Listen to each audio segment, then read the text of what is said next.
Nós vamos abrir a palavra de Deus agora na parte do Velho Testamento, segundo livro de Reis, capítulo 6.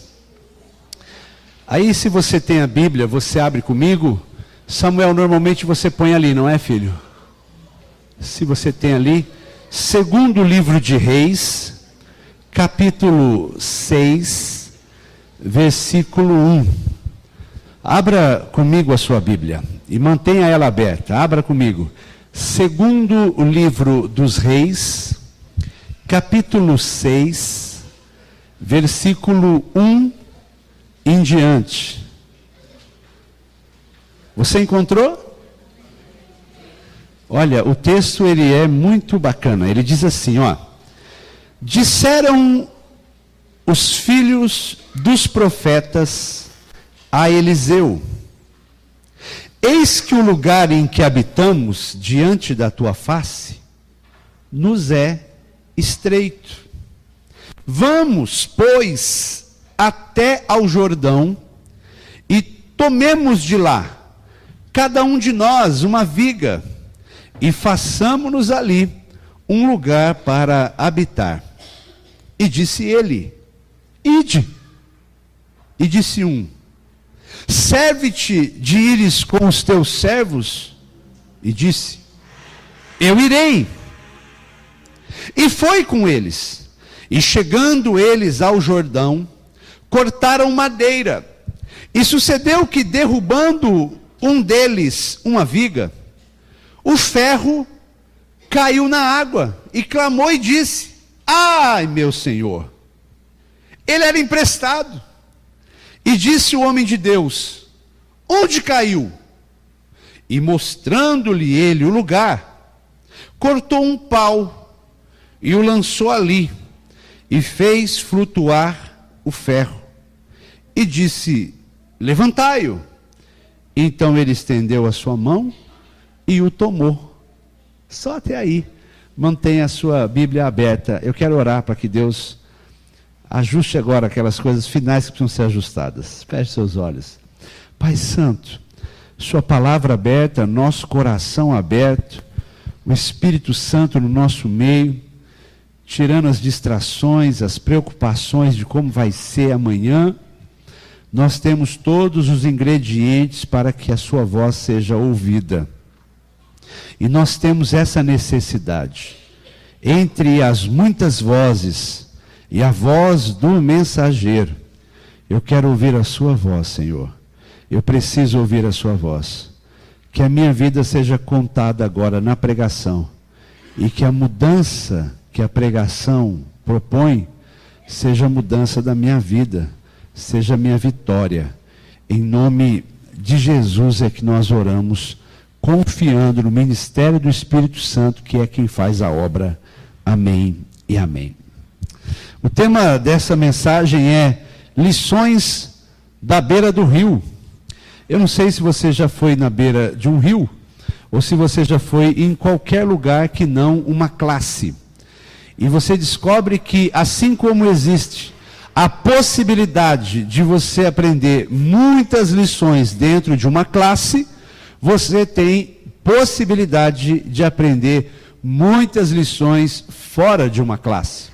É um engano o modelo em que vivemos, que condicionou a ideia de que educação se dá numa classe, de que a instrução se dá numa classe. Educação e instrução também ocorrem dentro de uma classe, mas a vida mesmo, que é o grande professor, ensina fora. É muito bacana descobrir e redescobrir que a maioria das experiências não estão dentro dos círculos que se imaginam que são feitos para isso. Vida boa com Deus é vida de percepção, aonde quer que você esteja, você está pronto, com um coração ensinável.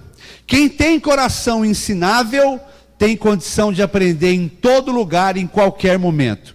Quem não tem coração ensinável, mas nem dentro da classe aprende, e não há o que se possa fazer por esse. Porque o problema não é o ambiente, o endereço, a lousa e o giz.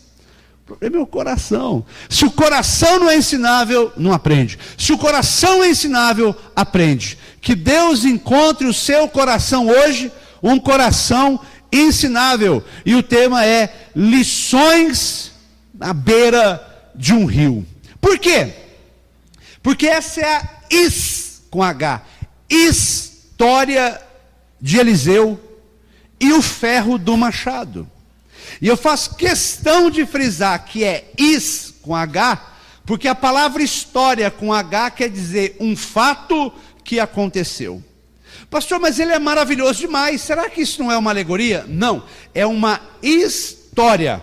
Quando a Bíblia vai falar de história com E, ela mesmo se preocupa e se encarrega de avisar.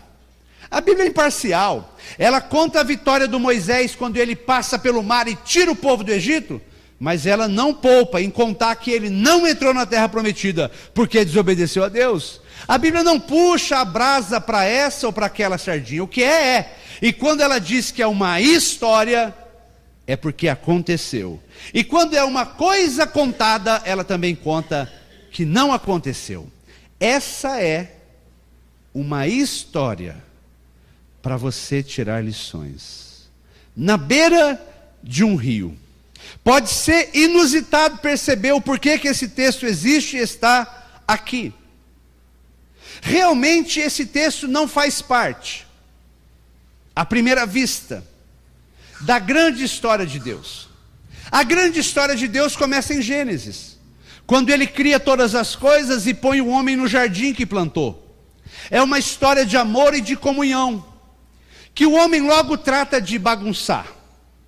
Dali para frente, do primeiro livro, que quer dizer o começo, o Gênesis, até o último livro, o Apocalipse, que quer dizer o livro da revelação das últimas coisas, do primeiro ao último, só o que você vai encontrar na Bíblia é a história de Deus tentando trazer esse homem de novo. Trazer esse homem para o colo, trazer esse homem para a comunhão, trazer esse homem para perto de si. E quando eu olho para esse texto, parece que esse texto não faz parte disso.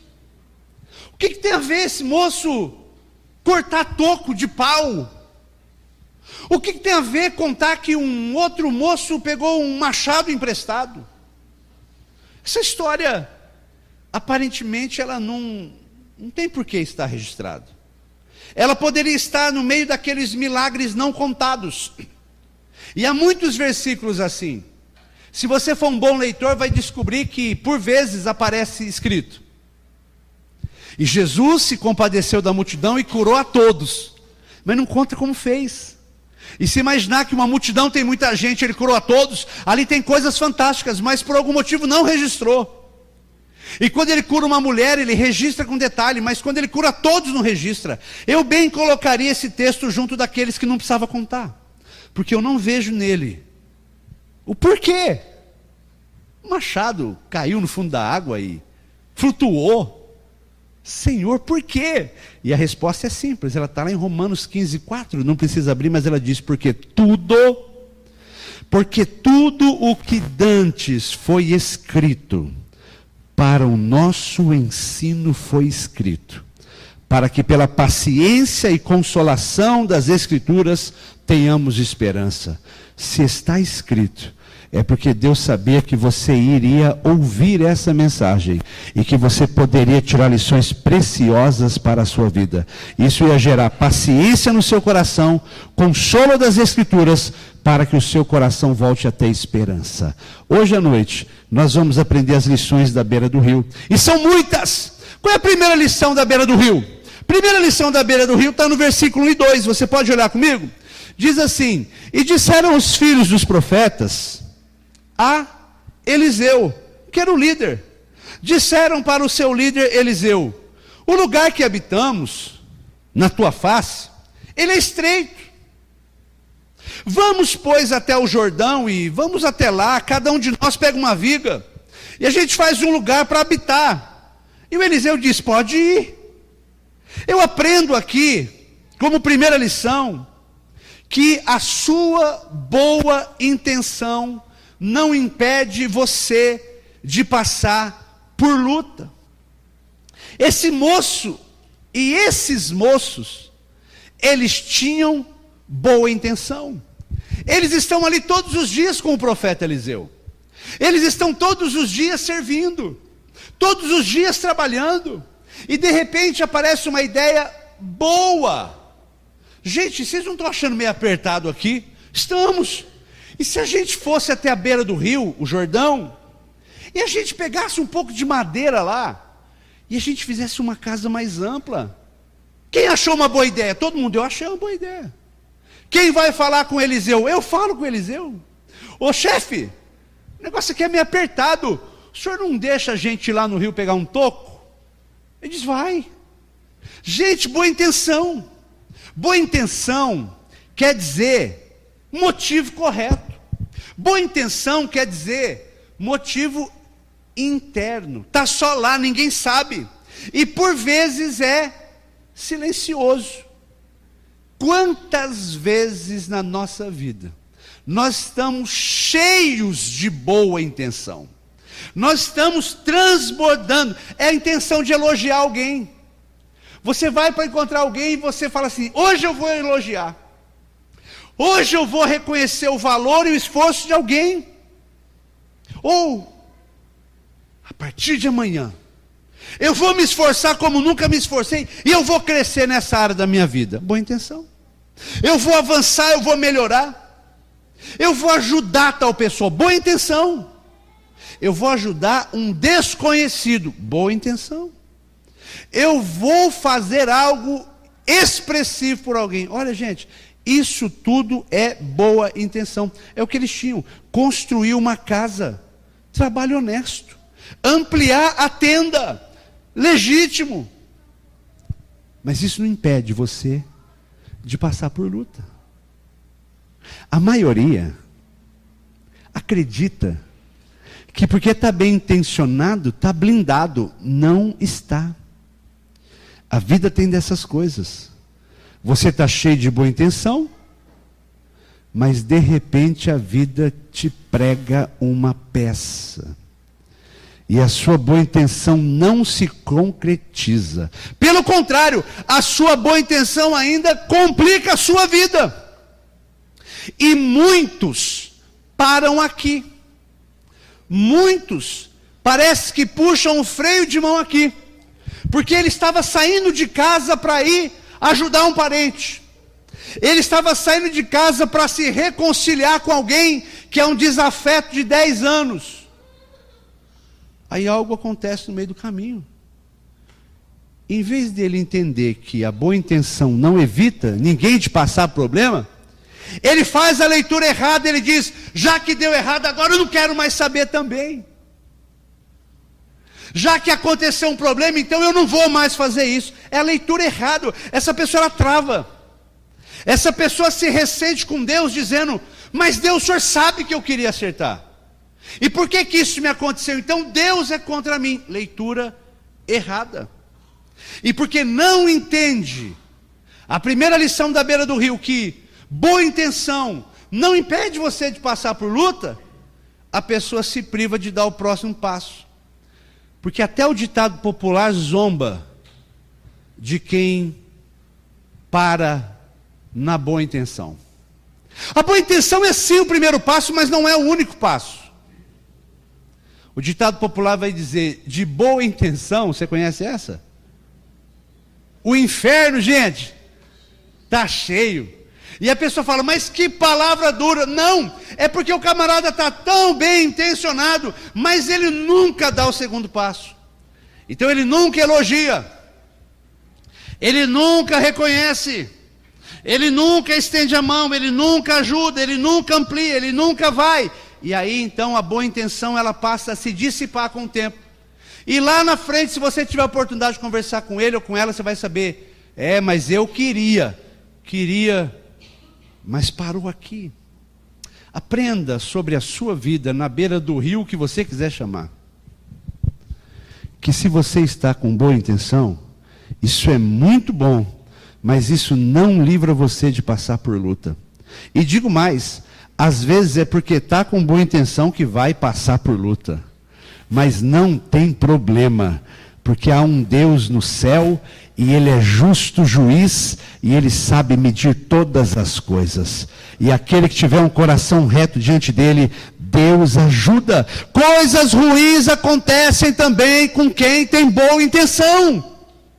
É assim que é. Jesus disse, olha, no mundo vocês terão aflições, mas tenha bom ânimo, porque eu venci o mundo.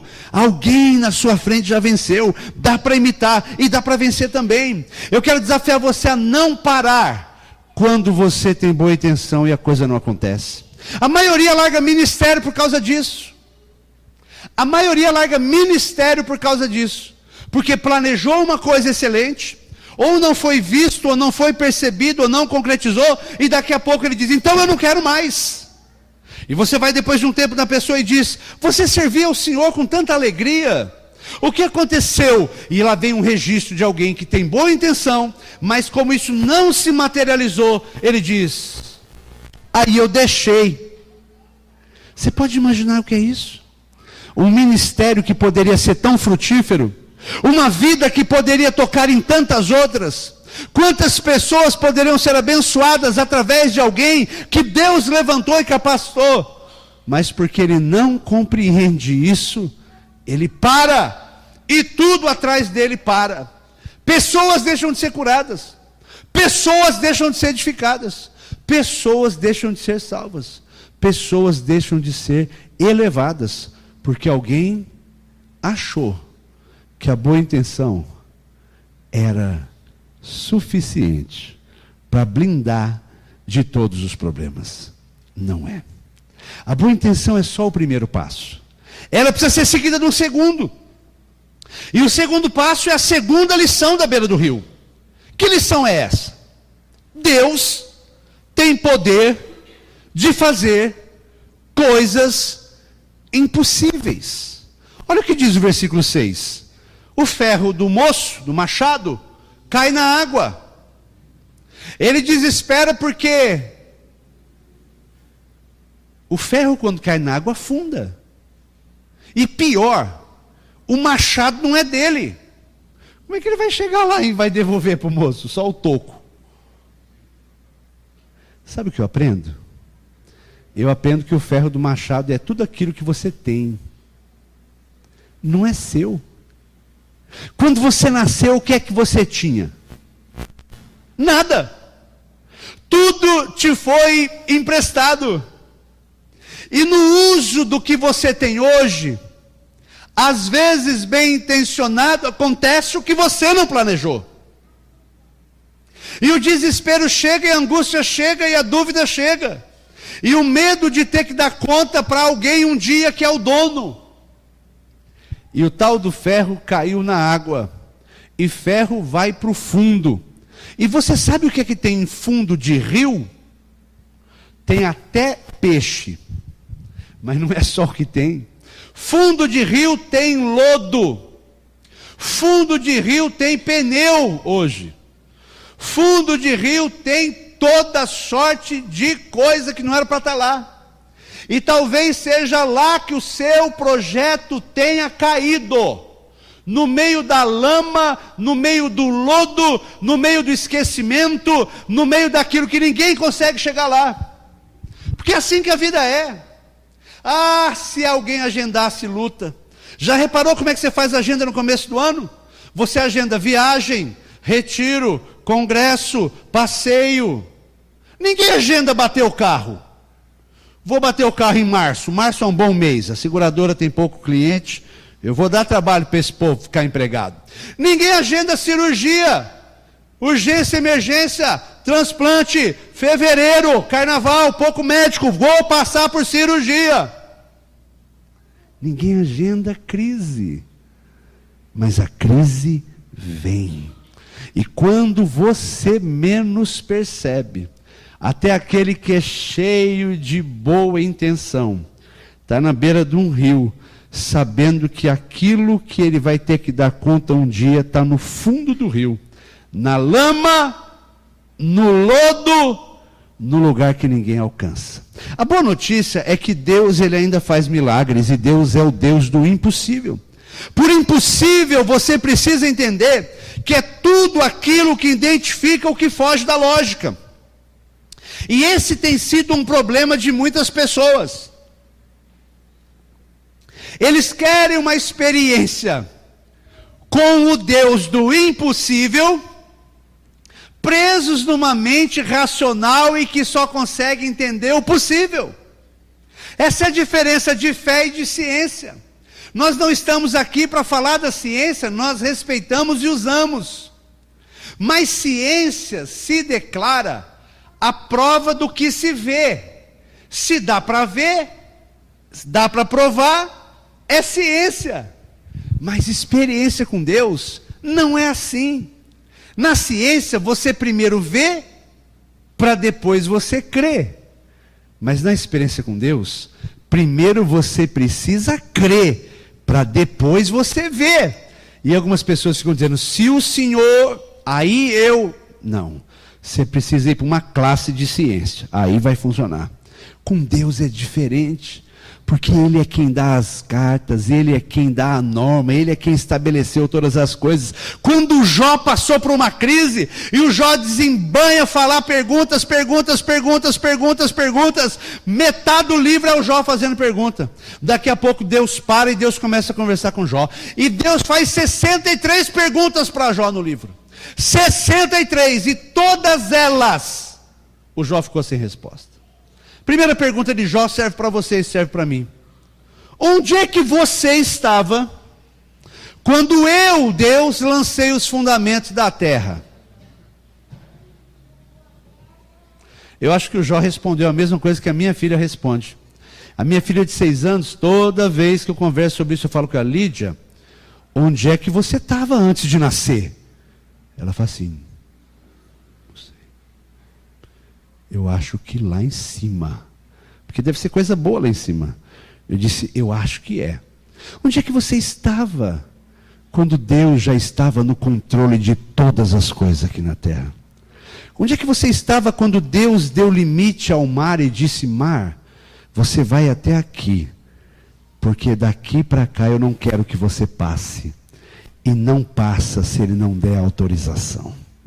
Sabe, a sua vida pode estar passando o que for, o ferro do teu machado pode ter caído no lodo que for, mas Deus ainda é capaz de fazer milagres hoje em dia, e é isso que nós temos vivido esses dias. Se você primeiro crer, você vai conseguir ver milagre de Deus em nome de Jesus, mas não será pela razão, não será pela lógica, até porque normalmente é a lógica que te mete no problema do fundo do rio.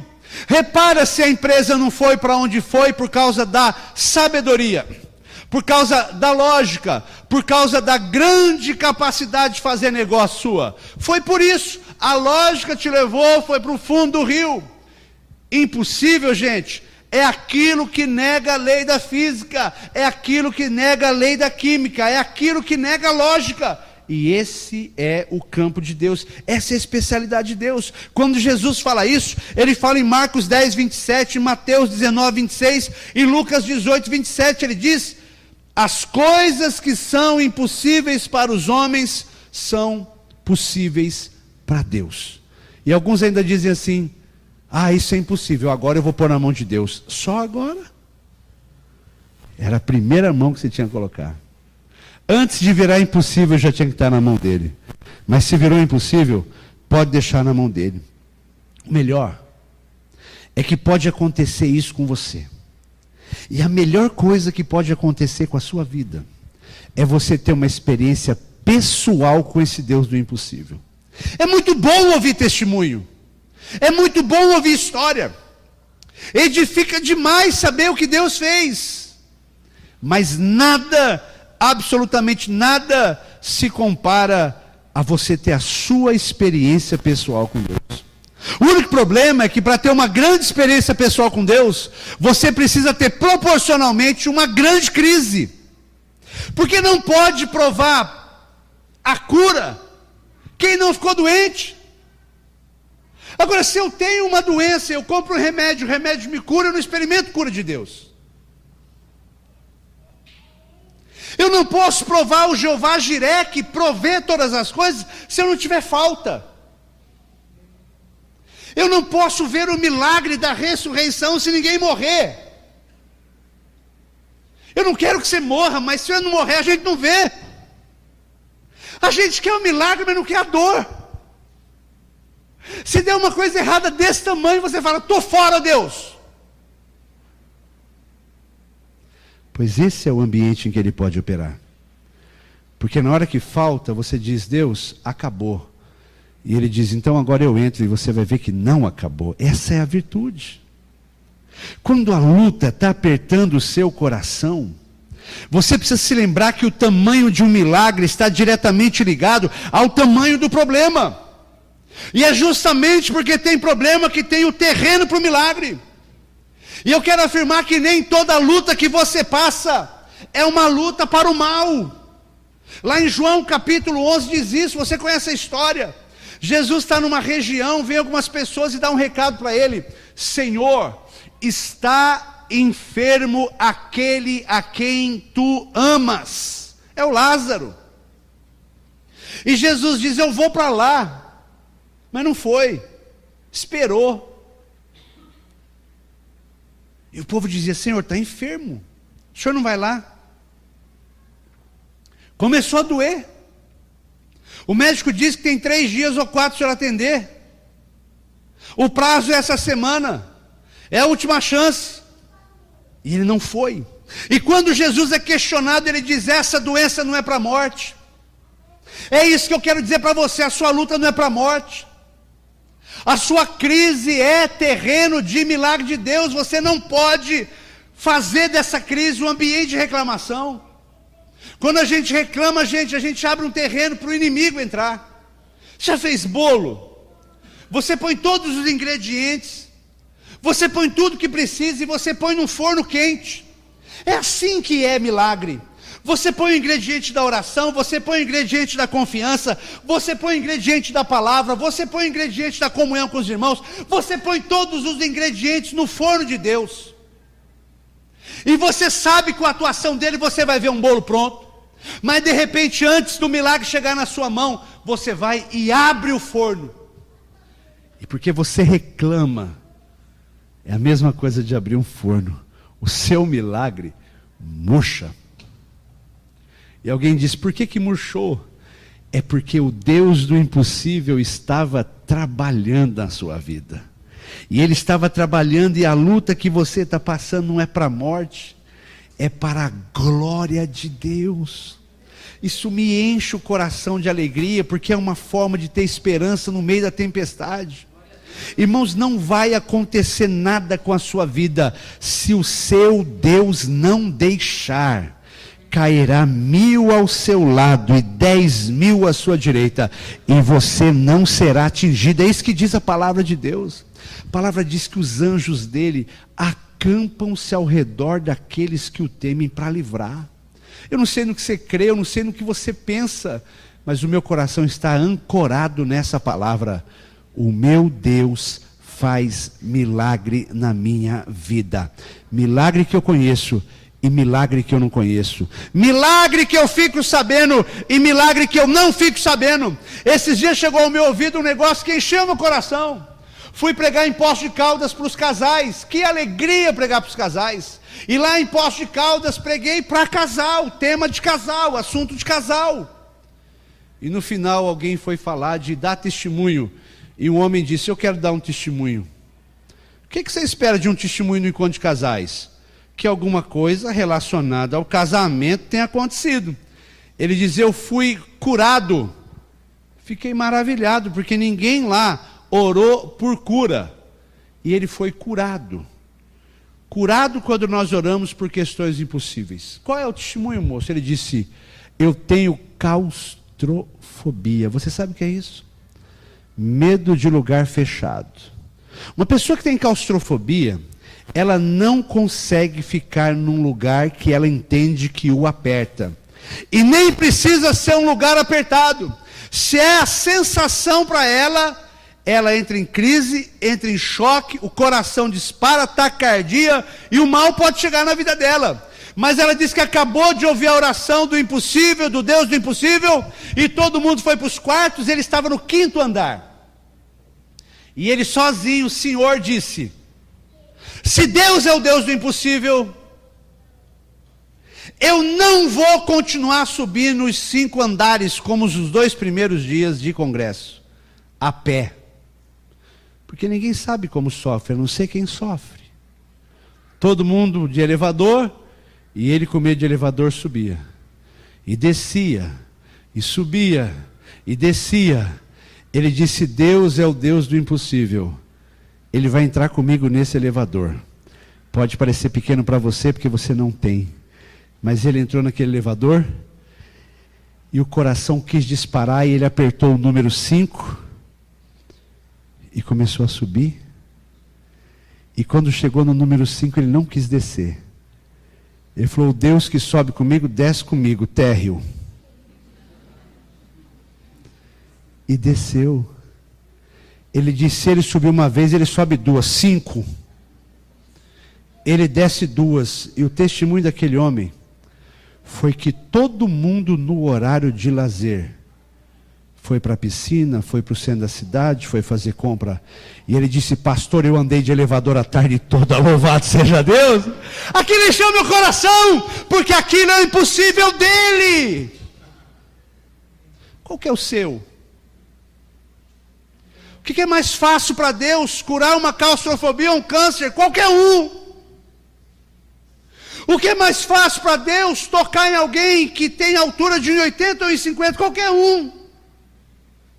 Porque aquilo que é impossível para o homem, não é impossível para Deus. Deus ainda faz milagres. Quer fazer. Mas ele não procura alguém que queira ver para crer. Ele procura alguém que crê e aí vai ver. Porque sempre foi assim. E sempre vai ser assim. Por mais que ele te ame, ele não vai mudar a regra por sua causa. Ele vai pedir que você suba um degrau. Que você suba mais um e passe a crer. Porque no momento em que você crê, você vai começar a ver coisa gloriosa e maravilhosa na sua vida. Primeira lição da beira do rio: a sua boa intenção não impede você de passar por luta. Segunda lição da beira do rio: Deus tem poder para fazer coisas impossíveis. Imagina o ferro do machado. E olha como o negócio foge da lógica. O que aconteceu, rapaz? Meu Senhor, o ferro do machado caiu no rio. É mesmo? Onde é que caiu? Ali. Vê se isso tem lógica. O profeta vai lá, pega um pau e joga no rio. E o impossível acontece. O que estava perdido na lama sobe. O que estava no lodo sobe. O que não ia ter mais esperança de ser tocado e vivido sobe. Ele é poderoso para trazer de volta na sua vida coisas que você perdeu. Eu não posso trazer. O máximo que eu posso fazer é jogar alguma coisa perto de você. Mas o Deus que está aqui nessa noite pode fazer flutuar o ferro do teu machado. Ele pode, se ele encontrar no seu coração um coração que acredita que ele pode. Na verdade, quando nós dizemos que Deus não pode, nós ofendemos o Senhor, que nós estamos dizendo: o Senhor não é o que o Senhor falou que é. O Senhor realmente é um mentiroso. Porque o Senhor diz que o Senhor pode e não pode. Isso é uma ofensa ao Senhor. Mas quando alguém acredita de forma simples e é capaz de colocar o pouco que tem na mão dele, este vai ver coisa maravilhosa acontecendo na vida. A primeira lição é que a sua boa intenção não impede você de passar por luta. A segunda lição é que Deus tem poder de fazer coisas impossíveis. E a terceira é a melhor. A melhor. A terceira lição da beira do rio é que você precisa aproveitar a chance quando ela vem. Olha o versículo 7. O versículo 7 disse: e o profeta disse: levanta-o, já está flutuando, estende a mão e pega. Sabe por que Deus faz isso? Não é que ele não tem poder de segurar um milagre por muito tempo, não. É porque você precisa entender que Deus tem o tempo de fazer todas as coisas. E quando chega o dia de Deus operar na sua vida, todo o ambiente é preparado. Você acha que está lá por acaso, mas você não está por acaso. Você acha que está ali por coincidência, mas não existe coincidência. O que existe é que Deus preparou o terreno para operar naquele dia. É naquele dia e é naquela hora. Isso chama-se chance, oportunidade. E o ditado popular diz que oportunidade é um cavalo que passa arriado. Ou você pega, ou você não pega. Às vezes o emprego, às vezes o casamento, às vezes o empreendimento, às vezes uma viagem. Quer ir? Vamos. Vou pensar. Tem mais a vaga. A oportunidade de Deus é na hora que ela vem. O que você faria se não tivesse medo? Sabe o que a maioria faz quando o ferro do machado cai no fundo do rio? Se ressente. Fica quieto. Sai do meio dos outros que estão trabalhando. Fica amuado. E alguém diz: ô Zé, vem cortar com a gente a madeira. Não, depois eu vou. Ô Zé, vem cortar comigo aqui, vem ajudar, a gente tem um plano bom. Não, depois eu vou. E porque ele não abre, ele não tem a oportunidade de ver o que Deus quer fazer. Sabe, é necessário que você abra o seu coração. É necessário que você abra a sua boca também. Não basta ter a boa intenção de ir lá, vai que Deus me vê. É necessário ter a boa intenção e é necessário ter a boa ação. E quando ele diz: ah, meu Senhor, não era meu, o profeta diz: o que foi? O machado caiu. Ele diz: onde caiu? Repare que a oportunidade ela acontece, mas a oportunidade pode ser criada. Até para as coisas de Deus você pode criar a sua oportunidade. E são muitos os exemplos. Olha quanto exemplo maravilhoso. A Bíblia diz que havia um cego no caminho que ia para Jericó. Lucas 18, 35 a 43. E ele é cego, então ele só podia ouvir. E quando ele começou a ouvir o furdúncio, o barulho, o clamor, o movimento, ele pergunta: o que está acontecendo aí? É cego.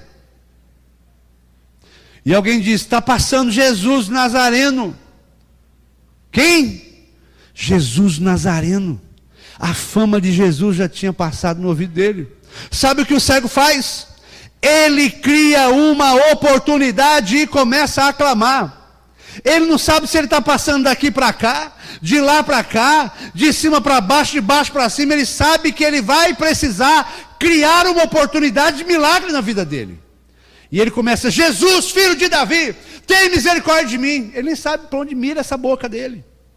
Ele sabe que ele tem uma necessidade. Jesus, filho de Davi, tem misericórdia de mim. E sempre tem um abençoado que fala: para de gritar. Sempre tem. Pergunta para o outro lado: não vai ser você não, né? Que vai me atrapalhar hoje, né? Vira para o outro lado e fala: não vai ser você, né? Pelo amor de Deus, Jesus, filho de Davi. E o povo: que história é essa de milagre para você? Você não merece, você é cego. Não incomode o mestre. Ele disse: não incomode o mestre. Eu vou fazer a minha oportunidade agora. Quanto mais eles pediam para o cego calar, diz a Bíblia que mais ele clamava. Aí o Senhor está passando e para e diz: quem é? Traz ele para mim. Ele criou uma oportunidade de milagre na vida dele, clamando, a despeito do que os outros acham disso. Quer outra? A viúva. A Bíblia diz lá em Lucas 18, de 1 a 8, que uma viúva, ela tinha uma causa muito grande. Pensa numa viúva nos tempos de Jesus. Uma mulher que acabava de perder o seu sustento, não tinha mais dignidade. Terrível ser viúva hoje, terrível ser viúva em Israel naqueles dias. Mas a Bíblia diz que essa viúva soube que tinha um juiz, e o juiz era iníquo, o juiz não temia Deus, não temia homens, era um homem mau. Não interessa, essa mulher foi na porta do juiz e disse: seu juiz, julga a minha causa. No dia seguinte: seu juiz, julga a minha causa. E a Bíblia diz que ela foi tantas vezes, que chegou uma hora que o juiz não aguentou, falou assim: manda essa dona entrar, senão eu não vou mais continuar vivo. Sabe o que é isso? É alguém que através da perseverança cria uma oportunidade de milagre. Cada vez que ela batia, alguém dizia: você sabe que ele não atende ninguém, vai me atender. Seja chato, você é chato para tanta coisa, você já é um chato para tanta coisa. Naquilo que precisa ser, você não é. Lá no campo você grita, na igreja você geme. Lá fora você é um chato, nas coisas com Deus você não abre a boca. O senhor vai julgar minha causa. Eu acho que ela contratou um menino para ficar assim na porta do rapaz. Ela falou: eu vou para casa cuidar da comida, você fica assim, menino. E o menino ficou. Aquilo foi entrando na cabeça do juiz, 1 hora, 2 horas, 1 dia, 2 dias, 3 dias. Já viu isso assim? Você tem um marido assim? Uma esposa? Depois de 3 dias você fala: eu atendo você, amor, pelo amor de Deus, o que você quiser. Perseverança. Assim como o clamor pavimenta o terreno de milagre, a perseverança pavimenta terreno de milagre. Sabe o Zaqueu? O Zaqueu era um homem cobrador de impostos, um homem baixinho, mal visto pelos seus conterrâneos, mas ele soube que Jesus ia passar. Ele queria ver Jesus, mas ele não podia ver Jesus porque ninguém topava dele, e ele era baixinho. Como é que um baixinho vai ver alguma coisa lá na frente, gente? É uma luta ser baixinho. O que o Zaqueu fez? Vou subir na árvore. E o texto diz que ele subiu na árvore. Quantas barreiras esse homem teve que vencer para subir naquela árvore? Era rico, não combina com um rico subir em árvore. O pobre sobe em árvore mesmo, que é normal subir em árvore. Você fala: normal, está lá. Já viu um rico em cima de árvore? Nunca vai ver, porque ele tem muito status, muita coisa. O homem é da Receita Federal, diz o texto. Trabalhava na Receita Federal, cobrador de imposto, em cima da árvore. Não interessa. Tudo que for necessário fazer para vê-lo, eu vou fazer. E se rirem de você, pode rir o que quiser. Eu vou buscar até encontrar. E o texto diz que quando Jesus passou, viu o cara pequenininho em cima da árvore. Chama a atenção de qualquer um mesmo. Ele parou e disse: ô Zaqueu, pode descer. Pode descer que hoje eu vou na sua casa. A multidão apertando Jesus falou: eu vou na sua casa. Sabe o que é isso? Gente que busca Deus sem ter vergonha das barreiras, pavimenta o caminho para milagre e para coisa impossível. O Jairo é o exemplo típico de Lucas. Ele sai de casa principal na sinagoga, Lucas 8, 40 a 42, depois volta no 48 o texto. É um homem que sai com uma necessidade, a filha dele está doente. O chefe da sinagoga, gente de boa intenção, o mal chegou na casa dele. A menina vai morrer, 12 anos de idade, que luta. Então ele vai até Jesus e diz: Senhor, o senhor pode ir na minha casa? A minha filha está morrendo. Quem é pai sabe o que é isso. Você faria qualquer coisa para que o seu filho não morra. E aí, meu irmão, o tal do Jesus ainda para no meio do caminho para atender uma dona que está com fluxo de sangue há 12 anos. Quantas vezes você pensa: o meu milagre vai chegar, aí parece que Deus para de te atender e vai atender o outro. Pensa: Senhor, eu estava na frente. O senhor sabe há quanto tempo eu estou nessa fila? O senhor por acaso já pegou uma fila, Jesus, para o senhor saber o que eu estou passando? Agora esse aí chegou do nada, essa dona. Essa dona chegou do nada, furou a minha vez, o senhor curou ela, Jesus, minha filha vai morrer. Ele diz: Jairo, fica tranquilo, Jairo. De novo, essa enfermidade não é para a morte não, a menina dorme. Eu vou lá acordar ela daqui a pouco, deixa eu curar isso aqui, depois eu curo ela. E o texto diz que uma mulher nesse caminho passou pelas dificuldades, tocou nele, parou de sair o sangue dela. Tudo é gente buscando o milagre. É gente que sabe que Deus é o Deus do impossível e que a chance, ela pode acontecer se você estiver passivo, mas você mesmo pode criar a sua chance. Um cria clamando, o outro cria perseverando, o outro cria subindo em árvore, que é buscando, o outro cria orando pela menina, pedindo pela filha, não é nem por ele. O outro cria a chance furando a fila. E depois que ele cura aquela mulher, diz a Bíblia que ele vai para a casa de Jairo. Os funcionários do Jairo falam para ele: olha, o senhor não precisa mais incomodar o mestre, porque a menina já morreu. E Jesus disse: não morreu não, ela só dorme. E riram dele, diz a Bíblia. Ele diz: ela dorme e eu vou levantá-la. Ele entra no quarto, não deixa ninguém mais entrar, só o Pedro e mais um. Pega na mão da menina morta, que é a mesma coisa do machado no fundo do rio, já está morto. E ele, com uma palavra só, ele diz: menina, levanta. E aquela menina na mesma hora levanta e sai saltando de alegria. Eu não sei o que acontece no seu coração quando você escuta isso, mas o meu incendeia. Há lições para aprender na beira do rio. Há lições para aprender numa classe. Há lições para aprender em qualquer lugar. Eu aprendo que boa intenção não impede ninguém de passar por luta. Eu aprendo que Deus continua fazendo coisas impossíveis. E eu aprendo que você precisa aproveitar a chance quando ela vem. Ou criar uma chance para você. Amém. Vamos ficar de pé. Diga a pessoa do seu lado: eu gosto de você, mas agora sou eu e Jesus, hein? Vai. Não vem falar para eu não clamar não, hein? Porque tem um povo que fala: você não faz alto não, que eu... Não, esquece isso aí. Feche os seus olhos, por gentileza. Feche os seus olhos. Quem é você nessa história? Você é um menino que perdeu o machado? Ou você é o cego do caminho? Descobriu o que ele está passando hoje e vai aproveitar e clamar bastante, porque foi porque clamou que viu o milagre na vida dele. Você é a viúva que já faz tempo que está batendo nessa porta e esperando o milagre? É a viúva? É a viúva que precisa bater quantas vezes? Você é o Zaqueu que precisa subir numa árvore?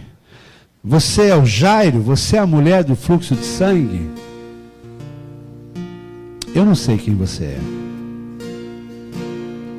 O que eu sei é que toda a sua boa intenção não foi suficiente para te livrar da crise. Mas não para não. É assim que é. Às vezes a gente tem boa intenção e não funciona. Ok. Não vamos parar de ter boa intenção. Mas também não vamos parar na boa intenção. Nós vamos dar um passo a mais. Deus continua tendo poder para fazer coisas impossíveis. E sem lógica, hein? Pedaço de pau no rio faz o ferro flutuar, só Jesus na causa. 5 pães e 2 peixinhos alimentar a multidão, só Jesus na causa. Curar um cego de nascença, só Jesus na causa. Levantar um paralítico que há 38 anos ele geme na beira de um tanque, só Jesus na causa. Deus continua fazendo coisas impossíveis. Poder ele tem, capacidade ele tem. Deus faz coisas impossíveis. Quer fazer com você, quer fazer em você, quer fazer através de você. Mas pastor, eu não sei se é o meu dia. Então cria o seu dia. Pastor, eu não sei se é hoje a oportunidade. Então faça a oportunidade. Clame, persevere, busque, interceda, toque, faz o que for necessário. E Hebreus 3,15 diz que quando você ouviu a voz do Senhor, não endureça o vosso coração. Talvez você tenha ouvido hoje. Então hoje não é dia de endurecer, não é dia de duvidar, é dia de acreditar. Deixa eu orar por você que precisa do impossível. Põe a mão aí no seu coração. Pai, em nome do Senhor Jesus, os nossos olhos agora estão bem longe da lógica, bem longe dessas coisas que precisam fechar em zero como uma conta matemática. Os nossos olhos estão postos em Ti. A minha boa intenção, Senhor, não foi suficiente para me livrar da crise, porque boa intenção não me livra da crise. Mas eu sei que o Senhor não mudou e o Senhor ainda faz milagres. Senhor, se é hoje o dia, eu quero. Se é hoje o dia, eu recebo. Se é hoje o dia, eu creio.